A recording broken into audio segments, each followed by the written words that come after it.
Hare Krishna. Today our satsang is third chapter, 40th shloka. This chapter is also known as Karma Yoga.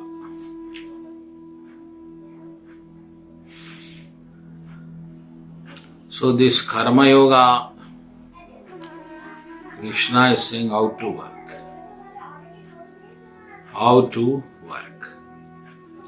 Now 40th shloka, the Krishna is saying, the senses, the mind and intelligence are the sitting places of the lust.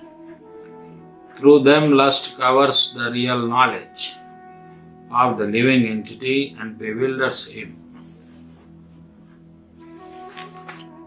Krishna is talking about three things here: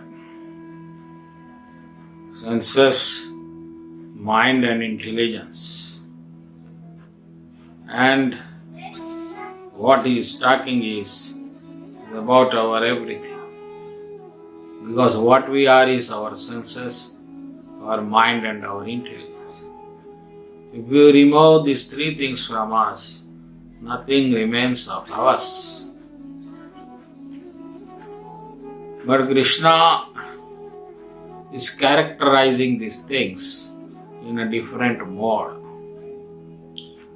And not only characterizing differently, categorizing differently, but also regarding them as enemy of us. That is amazing. That is a point of consideration.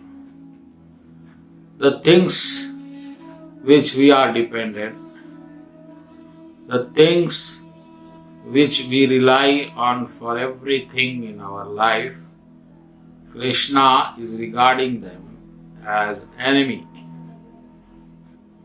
Why? What the harmful things they do for us, and what is the setback the soul is facing because of these three things. This critical point has to be considered and to be known also, because we also are very proud of these things we possess: our senses, our mind and intelligence, and we try to exhibit ourselves through these only.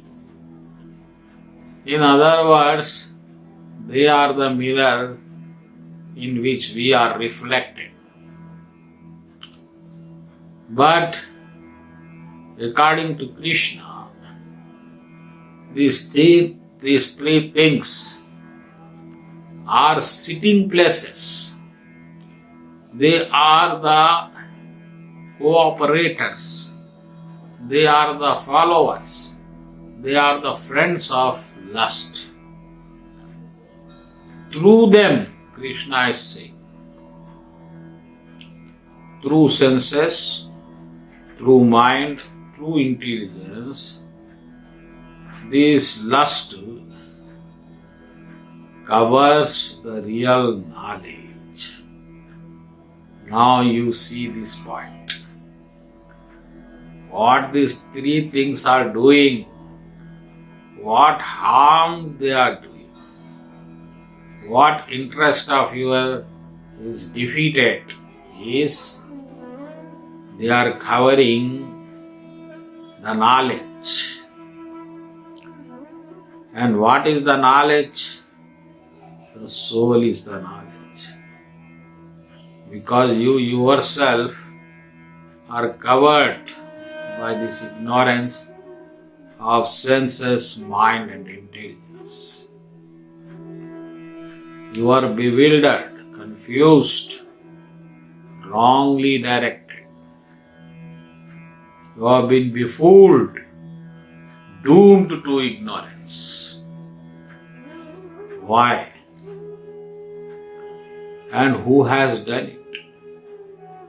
And what he will gain by doing so? These are the important factors you must know because you are being fooled. Now let's come to the point. In fact, you are the part and parcel of Krishna. Satchidananda Vigraha. You are also Satchidananda Dasa. He is a Vigraha, you are a Dasa. But qualitatively both are same. Both are eternal, both are blissful, and both are full of knowledge. But we have given a chance to illusion to dominate us. Why? Why illusion has captured us and bewildered us and dominating us? The answer is because of our desires. Desires, strong, deep-rooted desires, which entered our soul as forces the Lord to give you a material body to satisfy that desires.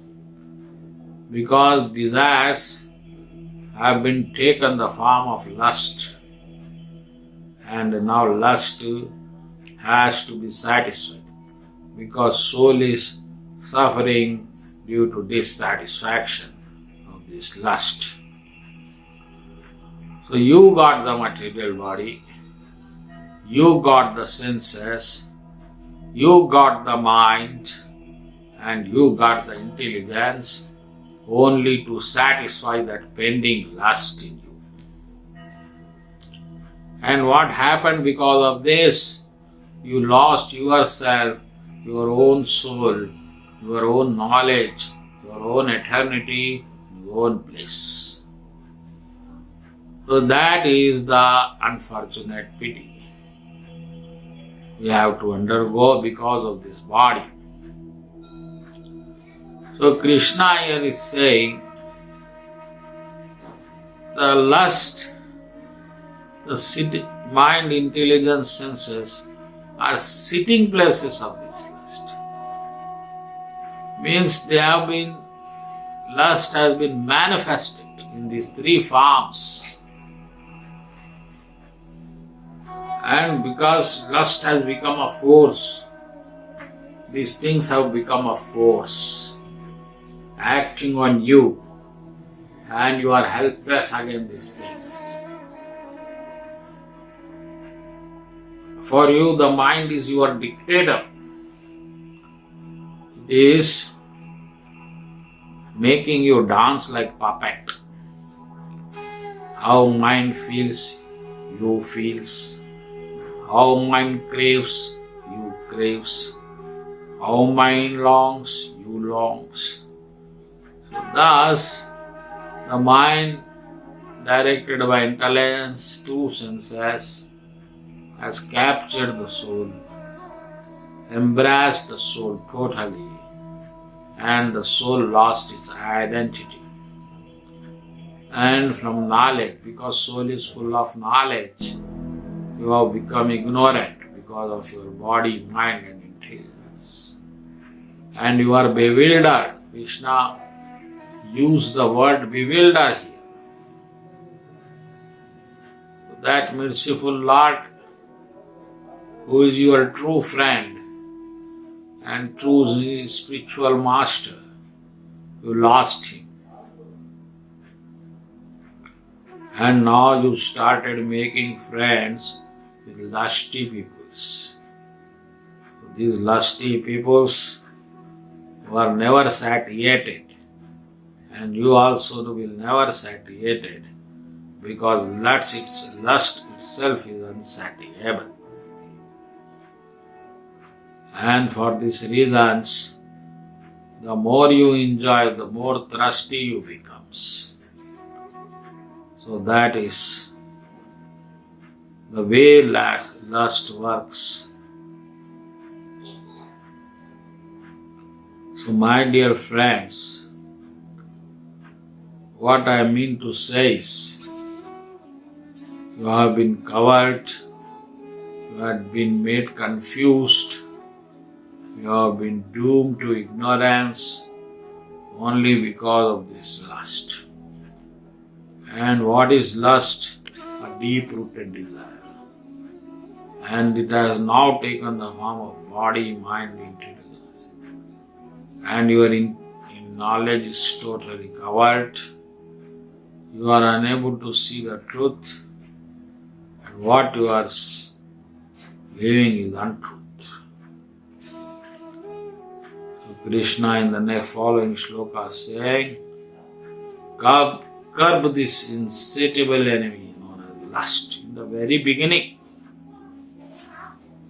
you want to be a spiritual person, so you should not be a lusty, because it is a stumbling block on the path of self-realization. So dear friends, give up your lust, give up your desires, and let not the illusion embrace you, or you should embrace illusion. Let illusion do its work, it is Krishna's work, but you don't get disturbed, you don't get bewildered, and don't allow desires to dominate you. The urges of the desire should not dominate you, because if they are under your control only, then you can achieve your desired designation. So dear friends, in the very beginning, Krishna is saying, curb this insatiable enemy known as lust. Thank you and Hare Krishna.